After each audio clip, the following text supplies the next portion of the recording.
She was holding a pink stuffed elephant when it happened. I remember that detail more than anything else. More than his face, more than the fluorescent lights, more than the sound of the store around us. Because she had been begging me for that elephant since we walked through the doors, and I had finally just said yes. She was squeezing it against her chest, completely happy, completely safe, completely mine. And then 30 seconds later, the world shifted in a way I still haven't been able to fully explain to anyone who wasn't there. It was a Tuesday. I know it was a Tuesday because I had picked her up early from preschool for a dentist appointment that got rescheduled last minute, and instead of driving all the way back home, I decided to just stop at Walmart and knock out the grocery run I'd been putting off all week.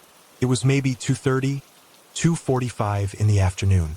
The kind of time when a store like that is half empty and slow and completely ordinary. Moms with strollers. Retired guys price-checking televisions. A bored teenager reorganizing an end cap display with the energy of someone actively choosing to be miserable. Nothing about that afternoon looked like anything. She was 5. I want you to hold on to that.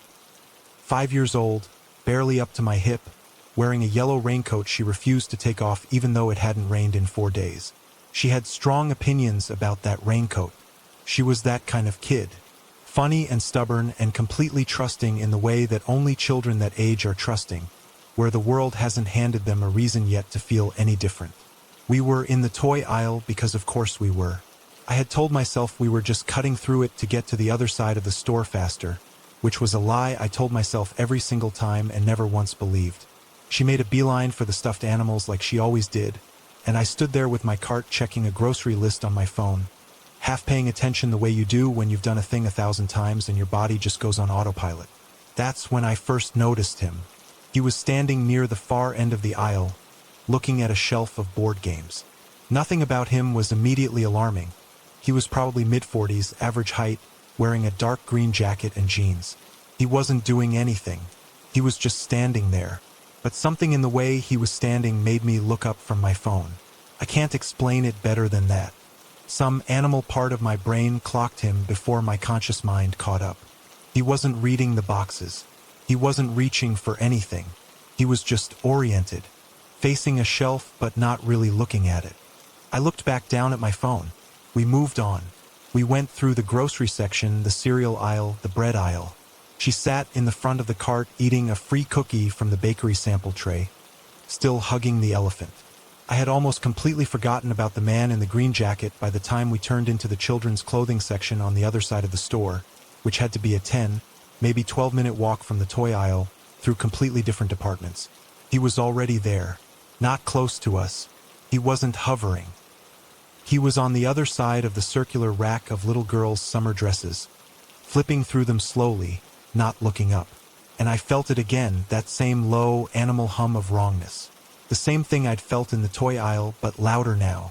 Because people don't move through a store the same way you do by accident. We hadn't gone in a straight line. We'd looped and backtracked. For him to be in that section at that moment, he would have had to be tracking our path. I told myself I was being paranoid. I am a woman who has been told her whole life that she's being paranoid. So I kept moving. I was checking the sizing on a pair of leggings for her, holding them up against her waist while she squirmed and complained. When I heard footsteps slow behind me, I turned slightly, not fully, just enough, and he was maybe 15 feet away, pretending to look at a rack of boys' jackets that were clearly not his size and clearly not what anyone his age would be shopping for. That's the moment I should have left. I know that now, but here's the thing about that kind of fear, it doesn't always feel like fear in the moment. Sometimes it feels like embarrassment. Like you're about to make a scene over nothing. Like you're going to yell at some guy for shopping in the same store as you and everyone is going to stare and you're going to feel like an idiot. That voice in your head, the one that tells you to calm down and be rational, that voice has put a lot of women in danger. I put the leggings in the cart and reached for her hand. "Let's go find the milk, baby," I said, trying to sound normal. And that is when he walked over. Not rushed, not aggressive. He walked over the way someone walks over when they've decided something. He crouched down, got on her level, and he looked right at her and he said her name. Her full name. I had not said her name once inside that store. Not once. I hadn't called out to her, hadn't used it in conversation, hadn't said it on the phone. There was nothing on her that had her name on it. No backpack, no jacket label, nothing visible. And he said it, clear and calm, the way you say the name of someone you already know. He said her name, and then he said, "Is that your elephant?" She looked up at me, because she was 5 and she was smart and she could feel the way my hand had just locked around hers like a vice. She didn't answer him. She just looked at me. I looked at him. He stood up slowly, and for just a second, his eyes met mine, and there was nothing in them. No embarrassment. No attempt at an explanation. No, oh, I must have you confused with someone I know. Nothing. He just looked at me the way you look at someone when you've already calculated what the situation is. I said, very quietly, "Don't." Just that word. I don't know why that was the word that came out. He took a single step back, turned, and walked away at a completely normal pace. Not running, not hurried. The way someone walks when they're not worried about consequences. I picked her up. She was heavier than I expected. I hadn't carried her like that in almost a year, and I walked to the front of the store as fast as I could without running, because I didn't want her to feel how scared I was. I found a female employee near the customer service desk, and I told her what happened. I described him, green jacket, dark jeans, mid-40s, this section of the store right now. She called for someone on her radio. I stood there with my daughter on my hip, and I did not put her down. Loss prevention found him near the garden center entrance. He left before police arrived. They got him on camera, but by the time the officer came to take my statement, she told me gently that because he hadn't touched anyone and hadn't technically said anything threatening, there wasn't much they could do. He'd said a name. He'd asked about a stuffed animal. On paper, there was nothing there. She asked me how he might have known my daughter's name. I have thought about that question every single day for 6 years. The only answer I have ever been able to come up with is the one that I cannot let myself sit with for too long without it completely dismantling my ability to function. He had seen us before. Not that day before. Enough times and close enough to know her name. Which means there was a window of time, maybe days, maybe longer, where someone was watching my child and I had no idea. Where we were living our completely normal life, going to the park, walking to the car, stopping at stores, and someone was paying attention to us in a way that I never once suspected. She doesn't remember it. I asked her once, carefully, a few years later, just whether she remembered a man talking to her at the store when she was little. She thought about it for a second and said no, and then asked me if we could have waffles for dinner, and that was that. 5-year-olds are resilient in ways that make you want to cry. I am not resilient. I check every aisle now before I turn into it. I notice men who are standing still. I notice when someone's path through a store mirrors mine. I park under lights. I know which of my neighbors have cameras. I have a different relationship with public spaces than I had before that Tuesday afternoon, and I will probably never get the old one back. The elephant is still in her room. She outgrew it years ago, but she won't let me donate it, and honestly, I've never pushed the issue. I figure she's allowed to keep whatever she wants. She doesn't know why that specific toy matters to me. She doesn't know that I look at it sometimes and feel two things at exactly the same time, grateful and terrified, in a way I can't separate no matter how hard I try. Grateful I listened to that feeling. Terrified it almost wasn't enough. The smell hit me before I even got the unit fully pulled away from the wall. Not a rotting smell. Not something dead. It was something lived in, close and stale and human. The way a room smells when someone has been sleeping in it with the window shut for too long. I noticed it, registered it as strange, and kept pulling. The shelving unit was one of those old heavy steel ones bolted to a rolling base, and it hadn't been moved in years. You could tell by the thick gray line of compressed dust along the floor where the wheels had been sitting. Management had finally decided to deep clean the entire dry goods section overnight, which meant every unit had to come out, the walls had to be wiped down, and everything had to go back before the morning crew arrived at 6. It was just me on that aisle. That's how overnight stocking works at a store that size. You get assigned a section and you work it alone. The rest of the crew was spread across the building, and the nearest person to me was probably 4 or 5 aisles over. I could hear the distant beeping of a pallet jack and the low hum of the ventilation system and nothing else. 2:30 in the morning in a rural Walmart is one of the quietest places on earth. I used to like that about the job. I stopped liking it that night. When the unit rolled out far enough, I shone my flashlight into the gap behind it. Maybe 2.5 feet of space between the back of the shelving and the wall. Standard procedure, just making sure there wasn't a product avalanche waiting to happen before I got back there to wipe down. And that's when I saw it. Not a mess. That's the first thing I need you to understand. Whatever I was expecting to find back there. A forgotten pallet, some crushed cardboard, maybe a mouse nest. It was not this. It was arranged. Deliberately, carefully arranged. Like someone had given real thought to the placement of each item. Against the baseboard, centered almost perfectly in the middle of the gap, there was a child's shoe. A single sneaker, small, maybe a size 6 toddler, white with a faded pink Velcro strap. It was sitting upright, toe pointed outward, like it had been set down with intention. Next to it, a folded piece of paper, creased into a tight square, and propped against the wall behind both of them, held in place by a small piece of clear tape, was a photograph. I stood there for a moment and just looked at it. Then I took out my phone and I photographed everything before I touched any of it. I don't know why I thought to do that, some instinct, maybe the same instinct that makes you screenshot a conversation you have a bad feeling about. Then I picked up the photograph. It was a printed image, the kind that comes out of one of those self-serve photo kiosks. Color, slightly glossy. And it took me a few seconds to understand what I was looking at because the angle was strange. Shot from slightly above through glass at a downward tilt. When it clicked, my stomach dropped. It was the parking lot. Our parking lot. The Walmart parking lot I had walked through 4 hours ago to start my shift. Taken from inside the building, from somewhere elevated, one of the front windows maybe, or a mezzanine angle I couldn't immediately place. The timestamp printed in the corner of the image said it was taken 11 months earlier, in November. I could see cars. I could see the cart return. I could see, at the very edge of the frame, a woman loading groceries into a minivan with 2 small children standing next to her. I put the photograph down and opened the folded note. Couldn't read it. I want to be straightforward about that. I looked at it, I tried, and the writing was not in English or anything close to it. Not Spanish, not French, nothing I could even loosely connect to an alphabet I recognized. It was dense and small, filling both sides of the paper completely, written in black pen with no margins, the lines perfectly straight without any ruled lines underneath. Whoever wrote it had extraordinarily controlled handwriting. That detail bothered me almost as much as anything else, the precision of it. This was not the writing of someone in distress. This was methodical. I bagged everything in an empty plastic sleeve from my cart and went to find my department supervisor.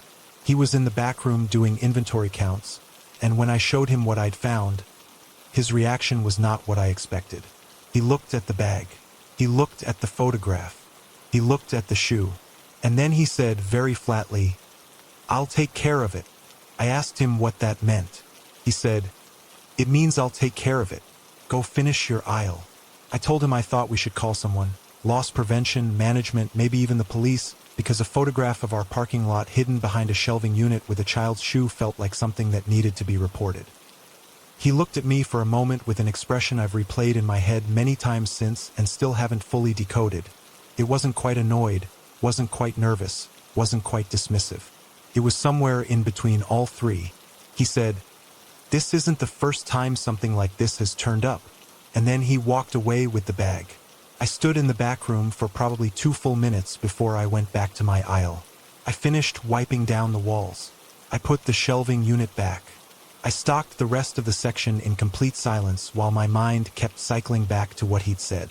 This isn't the first time, which means it had happened before, which means somewhere in the building, there was at least one other person who already knew about this, had already decided what to do about it, and had decided that what to do about it was nothing visible. No police report I ever heard about. No announcement to staff. No change in procedure. Nothing. I went back to that section the next night and looked at the wall where the unit had been. Clean. Bora. Like nothing had ever been there. Here's what I've thought about in the years since. A store that size, open 24 hours, has a lot of places a person could be that no one would immediately notice. Backstock rooms that aren't checked regularly. Gaps behind fixtures in departments no one visits at 3 a.m. Restrooms that get a cursory check but no real sweep.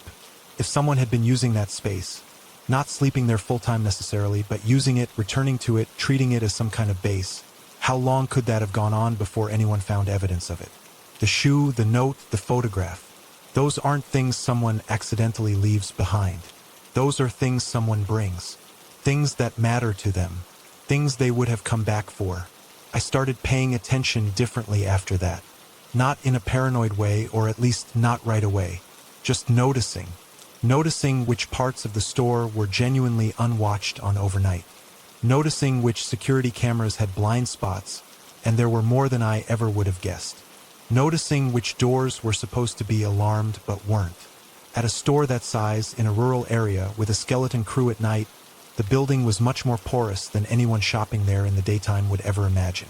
3 months later, I found something else. Not behind a shelving unit this time, inside one of the large cardboard baler machines in the back, tucked into a corner behind the compression plate. A small bundle, a folded jacket, a plastic bag with what looked like food wrappers, and a strip of photographs from a photo booth. I didn't pick them up. I took pictures on my phone. I went to find my supervisor. Different supervisor that night. She looked at what I was describing, looked at my phone, and called someone immediately. Loss prevention. And when loss prevention came back to me to ask about it, they asked how I'd found it and whether I'd moved anything and whether I'd told any other staff members. Not in a grateful way, in a containing way. The way you talk to someone when your main goal is to figure out how much they know and who else they've told. I quit 4 weeks after that. Gave my notice, finished my shifts, turned in my vest and my badge and my aisle key and walked out to the parking lot on my last night at 4 in the morning. And I sat in my car for a minute before I started it, looking at the building. All those lit windows, all that open space inside, quiet and still and full of things no one was watching. I've never done overnight retail since. I probably never will. I don't know whose shoe that was. I don't know what the note said or who wrote it. I don't know if the photograph of the parking lot meant something specific, something targeted, or something I'm not even equipped to understand. I don't know what my supervisor meant when he said it wasn't the first time, and I never asked him again because something in his voice that night told me clearly that he wasn't going to tell me, and that maybe I was better off not pushing. What I do know is that a building isn't just a building at 3 in the morning, and the people who tell you otherwise have probably never had to work in one alone. I have watched that footage so many times that I no longer trust what I see when I watch it. That's not a dramatic way of opening this. That's just the honest truth of where I ended up after 6 months of coming back to the same 40-second clip on my personal hard drive, trying to find the frame where she leaves. I have zoomed in. I have slowed it down. I have sent it to 2 people who know more about video compression and timestamp artifacts than I ever will. And every single time the answer is the same. She is there, and then she is not there, and the footage does not show the moment in between. I worked loss prevention for a regional Walmart in a small town for about 3 years. If you've never done that job, the short version is this. You sit in a small room with a wall of monitors, you watch the store and the parking lot, you flag shoplifters, you document incidents, you write reports, and you spend a significant portion of your shift watching nothing happen. It is not a glamorous job. It requires patience more than anything else, and after a while you develop a kind of passive attention. You're not staring hard at every screen, you're just present, letting your eyes move, waiting for something to break the pattern. Something breaking the pattern is exactly how I noticed her. It was a Friday night in late October, about 2 hours into a closing shift that ran from 8 p.m. to 2 a.m. The parking lot cameras covered 6 angles: front entrance, side lot, rear receiving area, 2 corner sweeps, and 1 elevated wide shot from above the garden center entrance that gave you a good diagonal view of most of the main lot. I was doing my standard sweep of the monitors when the elevated camera caught something that made me stop. A woman, sitting in the back seat of a gray sedan parked in the middle section of the lot, maybe 40 feet from the store entrance. She was visible through the rear passenger window. The parking lot lights were bright enough that the camera picked her up clearly, considering the distance and the angle. She was sitting upright, completely still, facing forward, not looking at a phone, not moving, just sitting. I watched her for about a minute. She didn't move. I noted the time, 9:47 p.m., and flagged the sedan in my log as a vehicle to watch. Standard procedure for anything that feels even slightly off. Then I went back to monitoring the store interior because I had 4 cameras inside that needed attention on a Friday night. At 10:30, I checked the exterior feed again. She was still there. Same position. Same stillness. The car had not moved. No one had gotten in or out. The people flowing in and out of the store entrance moved past her car in both directions without giving it a second glance. Because from ground level, in the dark, you probably wouldn't notice someone sitting in a parked car unless you were specifically looking. From my elevated angle, though, she was visible and absolutely, completely motionless. I told myself she was waiting for someone, napping in an upright position, on the phone with earbuds in and not moving much. I told myself reasonable things, the way you do when you're alone in a small room at 10:30 on a Friday night and you don't want to make a call over something that turns out to be nothing. At 11:15, she was still there. I picked up the radio and asked the door greeter, who was about to clock out for the night, to take a casual walk through the main lot before he left and let me know if he noticed anything. I described the vehicle and the rough location. He came back on the radio 3 minutes later and said he'd walked past it. Gray sedan, nobody inside that he could see, looked like an empty car to him. I looked at my monitor. She was right there, sitting in the back seat, facing forward. I want to be careful here about how I describe the next part, because I've thought a lot about the order in which things happened and I want to get it right. I did not immediately go outside myself. Not because I was scared, but because I wasn't sure yet what I was dealing with. A discrepancy between what my door greeter saw and what I saw on camera could mean a lot of things. Camera angle, tinted windows, the way the parking lot lights hit the glass. I zoomed in on the feed as far as the camera resolution would allow. She was looking at me. Not at the camera, I don't mean it that way. She was facing the store entrance directly, which from her position in the lot meant she was facing more or less in the direction of the camera. So her face was oriented toward the lens. But when I zoomed in, what I saw, and I am telling you exactly what I saw, I'm not embellishing this, was a woman in her 30s or 40s, pale, dark hair, and she was smiling. Not a big smile, just the corners of her mouth, slightly up. The kind of smile that has no warmth in it whatsoever. I went outside. I walked the lot at a normal pace, staying observational the way we were trained. I found the gray sedan in under a minute. I walked up to the driver's side and looked in through the window. Empty. All 4 seats. Empty. Nothing on the seats. Nothing on the floor that suggested recent occupancy. No jacket, no bag, no coffee cup. The car had that slightly dusty look of a vehicle that had been sitting for a while without being used. I checked the plates on my phone. The registration came back to an address in a town about 40 miles away. Nothing flagged. I stood next to that car in the parking lot for probably 2 full minutes, genuinely trying to locate a rational explanation. Then I walked back inside. She was back on the monitor. Same seat, same position, same stillness. I sat down in my chair and stared at the screen and felt something happen in my chest that I can only describe as the sensation of 2 completely incompatible realities trying to occupy the same space inside my head. What I had seen with my eyes and what the camera was showing me could not both be true. And yet there they both were. I reviewed the footage. That's the part one keep coming back to. I pulled up the full recording for that camera starting from 9:47 when I first noticed her, and I watched it in fast forward. She is there. The car is there. Time passes. People walking through the lot, headlights moving, clouds crossing the lights. She does not move. No door opens. No sa those shifts. At 11:23, when I know from my own log that I was standing next to that car looking in through the window, the footage shows the lot clearly. I can see myself on the recording standing right there, and the car appears empty from the outside. No visible figure through the windows. And yet, when the camera cuts back to its wider sweep and I am walking back to the entrance, she is visible in the back seat again. I called the non-emergency police line. I'm not embarrassed about that. I explained what I had. I told them I had footage, and an officer came out about 40 minutes later. He was patient, he was professional, and he was clearly trying to find the reasonable explanation just like I had been. He looked at the car, still in the same spot, still empty from the outside. He looked at the footage. He wrote up a report. He said they'd run the plates more thoroughly, check for any related missing persons, follow up. I never heard back. I called once, 2 weeks later, and was told the report was on file and there was no follow-up information available. I worked that job for 4 more months before I transferred to days. I told myself it was for personal reasons, and that was true in the way that partial truths are true. What I didn't say was that I had stopped trusting the monitors. Not in a dramatic way, just a quiet, steady erosion of confidence in what I was seeing versus what was actually there, which is a significant problem when your entire job is to watch and report accurately. If I couldn't trust that, I couldn't do the job. The gray sedan was gone from the lot by the time my shift ended that night. I checked on my way out, pulled up the overnight footage the next morning before I left the building.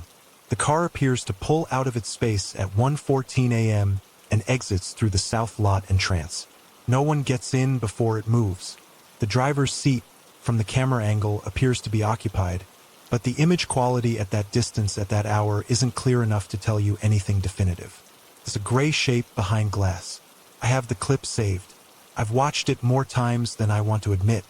There's a version of the story where the explanation is a camera glitch, a reflection, a compression artifact, a tired guy misreading shadows on a monitor at 11 o'clock on a Friday night. I've tried to live in that version. It's comfortable and it's sensible, and it lets you sleep without keeping one part of your brain quietly running in the background at all hours. The problem is the smile, because a camera glitch doesn't smile. A reflection doesn't hold its expression for however long she was there. And whatever I saw on that monitor, whatever was sitting in that back seat, facing the store completely still, it wasn't a technical error. I don't know what it was. I just know what it looked like. And I know that some nights, when I'm sitting in a quiet room with screens around me, I don't look at the parking lot camera for longer than I have to. I look away before I see something look back. They were dressed like they were going somewhere that mattered. That's the first thing I noticed. Not that they were still, not that something was wrong, just that they were overdressed for a Saturday afternoon at Walmart. The man had on a button-down shirt, tucked in with a belt that matched his shoes. The woman was wearing a blouse with a small pearl brooch near the collar, and her hair was set in the careful, deliberate way that older women sometimes do it when they're marking an occasion. They looked like people on their way to a church luncheon or a grandchild's recital, or some quiet event that required a level of presentation that a housewares aisle simply doesn't call for. I was killing time. My wife had gone to look at curtains in the home decor section, and I had zero interest in that conversation, so I had peeled off near the kitchen section and was doing what I always do in stores when I'm waiting, just wandering, picking things up and putting them back down, looking at prices for things I'll never buy. Immersion blenders, mandolin slicers, a $90 electric can opener that I stood in front of for a full minute trying to understand the market for. They were about 20 feet down the aisle from me, standing in front of a shelf of mixing bowls. Side by side, perfectly upright, not speaking, not touching anything on the shelf. I noticed them the same way you notice something that's just slightly out of rhythm with everything around it. The aisle had a few other people in it, a woman comparing 2 sets of dish towels, a guy reaching past me to grab a colander, and all of them were doing the small constant movements that people do. Shifting weight, tilting their head, reaching. These two were not doing any of that. They were just standing there the way a photograph of 2 people stands there. I went around to the next aisle, found nothing interesting, came back through. Maybe 7 or 8 minutes had passed. They hadn't moved. Same spot, same posture. The man's hands were at his sides. The woman's were clasped in front of her, loosely, the way you hold your hands during a prayer you've said so many times the words have stopped meaning anything. I slowed down when I passed them this time.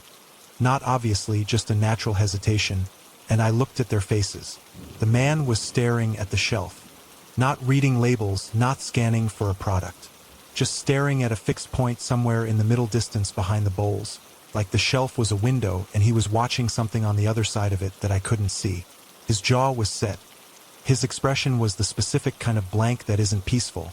It was the blank of someone who has pressed everything down so far and for so long that the pressing has become the default state of their face.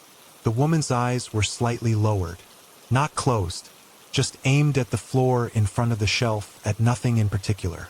Neither of them looked at me as I passed. I kept walking, got to the end of the aisle and stopped. Stood there for a second with my hand on the end cap and had the distinct, uncomfortable feeling of a person who has just seen something they can't unfold and put back the way it was. There was nothing threatening about them, nothing dangerous, but something was wrong in a way I didn't have language for yet, and I've learned, at this point in my life, to pay attention when something registers that way. I went and found my wife, told her there were a couple of people in the housewares aisle acting strangely, and I wasn't sure if they were okay. She gave me the look she gives me when she thinks I'm overthinking something, which is fair, because I often am. But she said to go check on them if I was worried, so I did. I walked back to the aisle. 20 minutes had passed since I first saw them. Maybe a little more. They had not moved. I want to be clear about what that means, because I know it sounds like an exaggeration. It is not an exaggeration. In the time I had wandered a different section of the store, found my wife, had a brief conversation, and walked back. They were in the exact same position, in the exact same spot, in front of the exact same shelf. The woman's hands were still loosely clasped. The man's were still at his sides. The pearl brooch caught the overhead light the same way it had the first time I saw it. I walked up slowly and stopped a few feet away. I said, as gently as I could manage, "Excuse me, are you folks doing all right?" The man didn't react. Not even a slight turn of the head. No acknowledgement that I had spoken at all. The woman turned. Not quickly, not startled. She turned the way someone turns when they were already preparing to. Like she had known I was going to speak eventually and had been deciding what to say. She looked at me with a face that I have thought about almost every day since, because I had never seen grief arranged on a face quite like that before. It wasn't fresh grief. It wasn't the raw, disorganized kind. It was old grief, worn smooth, the kind that has been carried for so long it has reshaped the features around it. She said, very quietly, "We're waiting for our son." I said, "Is he somewhere in the store?" She looked at me for a moment before she answered. A measuring kind of look, like she was deciding how much of the answer to give me. "He went missing," she said, "right here, in 1994. The air in that aisle changed. Or maybe I did. I'm not sure which." I said, "I'm so sorry," because it was the only thing in my head. She nodded very slightly and turned back to face the shelf. The man still had not moved, had not turned, had given no indication he was aware anyone else was standing there. I looked at the side of his face, the jaw still set, the eyes still aimed at that fixed point behind the shelf, and I understood suddenly and completely that he was not going to turn.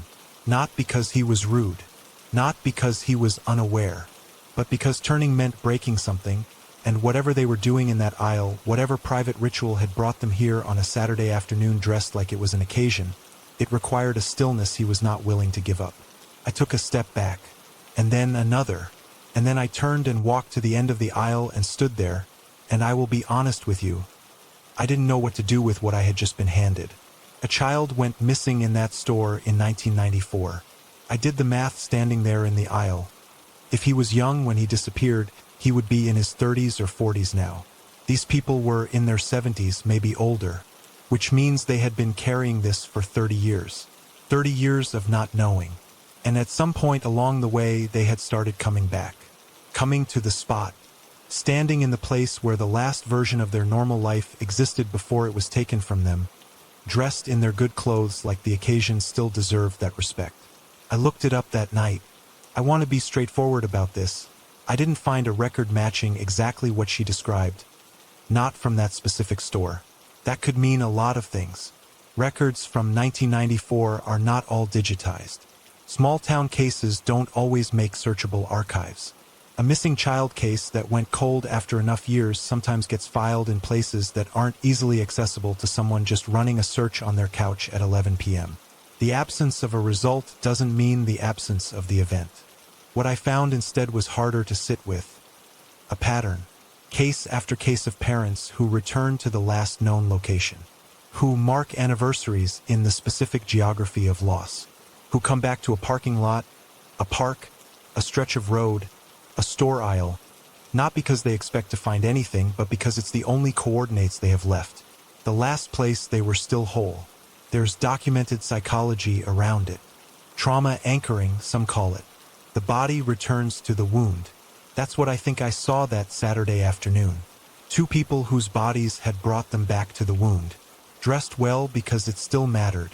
Standing still because movement in any direction was a direction away from the last place their son had been real. My wife asked me that night why I was quiet through dinner. I didn't know how to explain it in a way that would land the way it needed to. I told her I'd seen something at the store that got to me and I'd tell her about it later. I still haven't told her. Not because it's too dark. Just because every time I try to start, I end up back in that aisle, watching a man stare at a shelf of mixing bowls like he can see something through them, standing so still that the store moves around him like water around a stone, and I can't find the sentence that comes after that image without it sounding smaller than it actually was. He never turned around. Not once. Not even when I walked away. I keep thinking about that. About what it costs a person to hold that still. About how long you have to have been practicing grief before you can carry it that quietly. Friday evenings at Walmart were their own kind of chaos. Not the fun kind. The kind where you're running on your third energy drink, your feet haven't stopped hurting since hour 2, and every single self-checkout machine decides simultaneously that it needs attendant assistance. I was 22, 6 months into the job, and I'd already learned that self-checkout attendant was just a polished way of saying one person responsible for 12 machines, 40 impatient customers, and whatever God decides to throw at you that evening. But I'd also learned something else in those 6 months. I'd learned to watch the overhead monitors. Most of my co-workers ignored them. They'd glance up occasionally, catch a shoplifter pocketing something small, debate whether it was worth the confrontation. But I watched them the way some people watch television, not because I was told to, but because there was something almost hypnotic about seeing the store from above. You noticed patterns up there that you couldn't see from ground level. You noticed things. That Friday, I noticed him at 7:43 p.m. Gray hoodie, hood up, even though it was warm inside. He wasn't doing anything obviously wrong. That was the first thing that made my stomach tighten. There was no urgency to him, no nervous energy, no darting eyes. He moved through the store with a patience that felt almost meditative. Calm, deliberate, the kind of calm that isn't peaceful. It's the calm of someone who has done something many times before. She was already in the store when he came in. Mid-30s, maybe. Dark coat, a small basket in the crook of her arm, the specific body language of someone doing a focused solo grocery run. Headphones in, list probably memorized, not looking to make eye contact with anyone. She moved quickly, efficiently. The kind of shopper who's in and out in 20 minutes. I watched her cut through the produce section. Watched her pause at the end of the aisle to check something on her phone. Then I watched him enter that same aisle. 30 seconds after she did. I told myself it was nothing. Walmart on a Friday evening. There are hundreds of people, and the store layout funnels everyone through the same general path. Produce, then dairy, then whatever else. It made sense that two people would be in the same aisle. She moved to canned goods. He followed. 30 seconds later, I leaned forward toward the monitor. My hands had stopped doing what they were supposed to be doing, helping a teenager figure out why the machine wasn't accepting her debit card, and I was just watching. The teenager said something.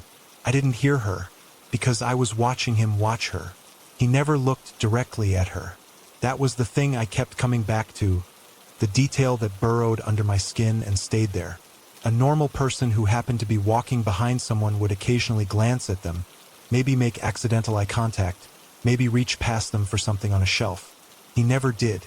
He kept his eyes slightly to the side, always positioning himself at the exact angle where, if she turned around, she would see a man looking at cereal boxes. Nothing suspicious, nothing she could point to. He had calibrated himself to be invisible to her specifically, but from above I could see everything. I called my shift manager over. She was a woman in her 40s who had worked at this particular location for 11 years and had developed the kind of professional exhaustion that makes people dismiss things before they've finished hearing them. I pointed at the monitor. I explained what I'd been watching for the last several minutes. She squinted at the screen, watched for maybe 15 seconds, and then shrugged in a way that physically hurt me to witness. "That's Mike," she said. I asked her what that meant. She told me he was a regular, came in a few times a week. She said he was a little odd but harmless, and that they'd never had any complaints. She told me I couldn't accuse a customer of something based on walking through a store, and that if I kept pulling her away from her actual responsibilities, she was going to have a problem with me. Then she walked away. I stood there at my podium and watched Mike follow that woman into the beverage aisle. I called for security next. There was one security guard on shift that evening, a man in his late 50s who I'd always gotten along with well enough. He came over. I showed him the pattern. I used the word stalking out loud for the first time. He watched the monitor with more attention than my manager had. I thought for a moment that he was going to do something. He told me that without a direct incident or a complaint from the customer herself, his hands were tied. He said if the man touched her or made verbal contact, then they could intervene. I asked him what direct incident meant when we were watching it happen in real time. He looked genuinely sorry, which somehow made it worse. Sorry and immovable. She had moved to the personal care aisle. He was 30 seconds behind her, hood still up, hands in his pockets. I thought about what happened in personal care aisles.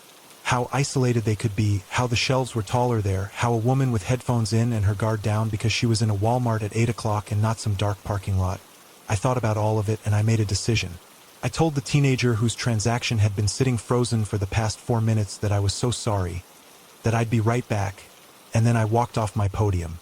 I found her in the personal care aisle, standing in front of the shampoo section, basket balanced on her forearm, completely unaware. I came up beside her and I said, quietly, "I'm sorry to bother you, but I've been watching the security monitors and there's a man who has been following you through the store for the last 15 minutes. He's about 30 seconds behind you right now." I watched her face go through several things very quickly. Confusion, then a flicker of dismissal, that instinctive response women are trained toward, the one that says don't overreact, don't make a scene, don't be dramatic, and then she looked past my shoulder and something shifted. Maybe she'd felt it before and hadn't let herself acknowledge it. Maybe she recognized something in my expression. She didn't argue with me. She just said, "Okay." I walked her to the customer service desk near the front of the store. I stood with her while she waited for someone to help her. I watched from across the store as Mike appeared at the mouth of the personal care aisle, clocked that she wasn't there, and then stood very still for a moment in a way that made my skin crawl. Then he turned and walked calmly toward the exit. Not rushing, never rushing. She left through the front entrance with an employee escort a few minutes later. I was pulled into the back office 20 minutes after I returned to my podium. My manager told me that I had abandoned my station, that I had approached and alarmed a customer without authorization, and that I had made accusations against a paying customer that could expose the store to liability. She told me the incident was being escalated and that I should expect a formal write-up at minimum. I was let go 3 days later. The official reason listed on my termination paperwork was abandoning post and failure to follow direct managerial instruction. Both of those things were technically true. I had left my post. I had ignored what my manager said. I've thought about that termination paperwork a lot in the years since, about how cleanly it captured what I'd done while saying absolutely nothing about why. It turned a story about a woman being stalked through a store in plain sight of surveillance cameras, dismissed by every person with actual authority to act, into a simple HR matter about an employee who didn't follow the rules. I've never been able to decide whether the people who made that decision were cowardly or just so deeply embedded in the logic of their institution that they genuinely couldn't see the gap between what the rules were designed to do and what they actually did that night. What I do know is this. When I walked up to that woman in the personal care aisle and told her what I'd seen, she believed me immediately. Not because I had authority, not because I had a title or a uniform that meant something, but because I was another woman telling her the truth about what I'd watched happening to her, and some part of her already knew. I got fired for the most useful thing I ever did in that job. And somewhere, Mike is still a regular somewhere. If this story left something heavy in your chest, that's the point. These moments happen in ordinary places to ordinary people, and most of them never get talked about. This is Black Fears, where we don't look away from the uncomfortable, the overlooked, or the quietly terrifying. Subscribe if you believe these stories deserve to be heard, because there are a lot more where that came from, and every single one of them is real.